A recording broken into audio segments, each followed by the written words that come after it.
আসসালামু আলাইকুম এভরিওয়ান, কেমন আছেন সবাই? আশা করি আল্লাহর রহমতে আপনারা সবাই ভালো আছেন। তো অনেক দিন আগেরই একটা ভিডিও আজকে আপনাদের সাথে শেয়ার করব। তো ভিডিওটা একটু ব্যস্ত থাকার কারণে এডিট করতে পারিনি, তাই আপনাদের কাছেও শেয়ার করতে পারিনি। এই যে দেখতেই পাচ্ছেন, এটা হচ্ছে শিমের বিচি। তো এই শিমের বিচিটা রান্না করলে অনেক বেশি মজা হয়। তো আমাদের গ্রাম্য ভাষায় এটাকে বলা হয় খাইসা। তো আপনাদের অঞ্চলে কি কি নামে ডাকে অবশ্যই কিন্তু কমেন্ট করে জানাবেন। তো এই মজার রেসিপিটা যদি বাসায় ট্রাই করতে হয়, পুরো ভিডিওটা দেখতে হবে। তো আমি শিমের বিচিগুলো রান্না করার জন্য প্রথমে একটা পাতিল নিয়ে নিলাম। পাতিলটা গরম হয়ে গেলে এখানে পরিমাণ মতো তেল দিয়ে দিচ্ছি। তো তেলটা একটু কমই দিয়েছি, কারণ হচ্ছে এখানে পরে আলাদা একটু তেল ব্যবহার করব, সেটা দেখতেই পাবেন। তো এখানে আমি হাফ কাপের মতো পেঁয়াজ কুচি দিয়ে দিয়েছি। তো পেঁয়াজ কুচিটা দিয়ে দেওয়ার পর একটু ভালো করে তেলের সাথে কিছুক্ষণ ভেজে নিচ্ছি। এই হচ্ছে সেই তেলটা, এটা হচ্ছে মাছ ভাজার তেল। আমি এখানে মাছের মাথা দিয়ে শিমের বিচিটা রান্না করব, সেই জন্য একটা মাছের মাথা বেঁচেছিলাম, সেই মাথাটাকে তেলগুলো যেটা ছিল সেটা এখানে দিয়ে দিয়েছি। তো এই তেলটা ব্যবহার করলে কিন্তু শিমের বিচিটা খেতে অনেক বেশি মজা লাগে।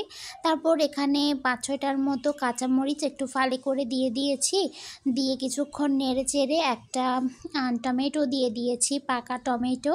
তো পাকা টমেটোটা দিয়ে আর একটু নেড়ে নিয়েছি। তারপর এখানে দিয়ে দিয়েছি হচ্ছে স্বাদ মতো লবণ। তারপর দিয়ে দিচ্ছি হাফ চামচের মতো হলুদ গুঁড়ো। তো আপনারা আপনাদের পরিমাণ অনুসারে হলুদ গুঁড়ো, লবণ এগুলো দিয়ে নেবেন। তারপর এখানে অল্প একটু পরিমাণে নিয়েছি হচ্ছে শুকনো মরিচ গুঁড়ো। তো এখানে এই রেসিপিটা শুধুমাত্র কাঁচামরিচ দিয়েই করা হয়। মরিচ গুঁড়োটা দিয়েছি জাস্ট একটু কালারটা সুন্দর আসার জন্য। তারপর এই যে দেখতে পাচ্ছেন মাছ আমি ভাজা করেছিলাম, সেই মাছগুলো এখান থেকে আমি বড় সাইজের মাথাটা এখানে দিয়ে দিলাম। এই মাথাটাকে ভালো করে একটু কাঠি দিয়ে ভেঙে দিতে হবে, চাইলে আপনারা আলাদা করে হাত দিয়ে ভেঙেও দিতে পারেন। তারপর এখানে আমি রসুন দিতে ভুলে গিয়েছিলাম প্রথমে পেঁয়াজের সাথে, তাই একটু রসুন বাটা দিয়ে দিয়েছি। তো সব কিছু দিয়ে কিছুক্ষণ ভেজে নেওয়ার পর এখানে আগে থেকে ছুলে রাখা শিমের বিচিগুলো দিয়ে দিয়েছি। এই যে দেখতে পাচ্ছেন, শিমের বিচিগুলো দিয়ে ভালো করে পেঁয়াজ মশলা সাথে ভালো করে মিক্স করে নিতে হবে। তো এই তো আমি কাঠি দিয়ে সুন্দর করে ভালো করে মিক্স করে নিয়েছি। তো মিক্স করে নিয়ে এবার এটাকে ঢাকনা দিয়ে ঢেকে কিছুক্ষণ রান্না করব। তো এটা 2 মিনিটের মতো যখন রান্না করব, এটা থেকে কি দেখবেন হালকা একটু পানি বের হয়ে আসবে। তারপর এই যে দেখুন, এটাকে ভালো করে একটু নেড়ে দিতে হবে যাতে করে নিচের তলানিতে লেগে না যায়, সেই জন্য। যেহেতু এখানে এখনও পর্যন্ত কোনো পানি ব্যবহার করা হয়নি, সেই জন্য। তো এই তো আবারও একটু ঢাকনা দিয়ে ঢেকে রান্না করব।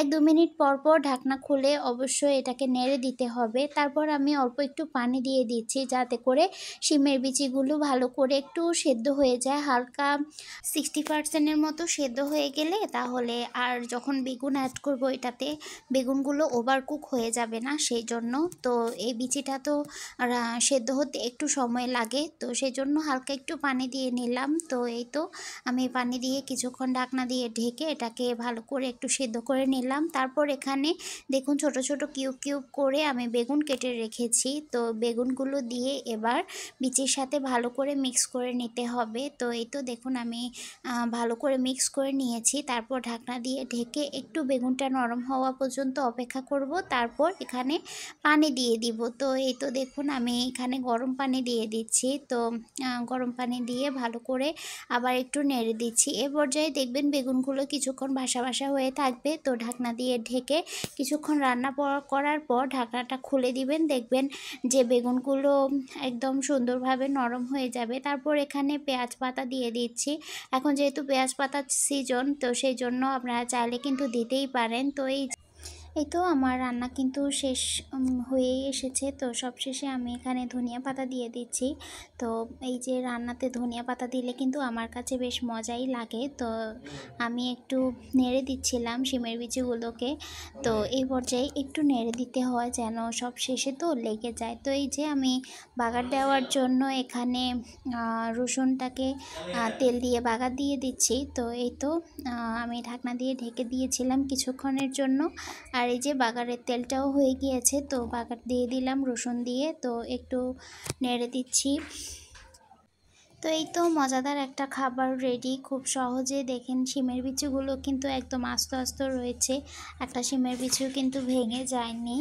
তো এই যে সহজেই যদি আপনাদের কাছে ভালো লাগে এই শিমের বিচির রেসিপিটা বাসায় করবেন। সবাই ভালো থাকবেন, সুস্থ থাকবেন। আল্লাহ হাফেজ।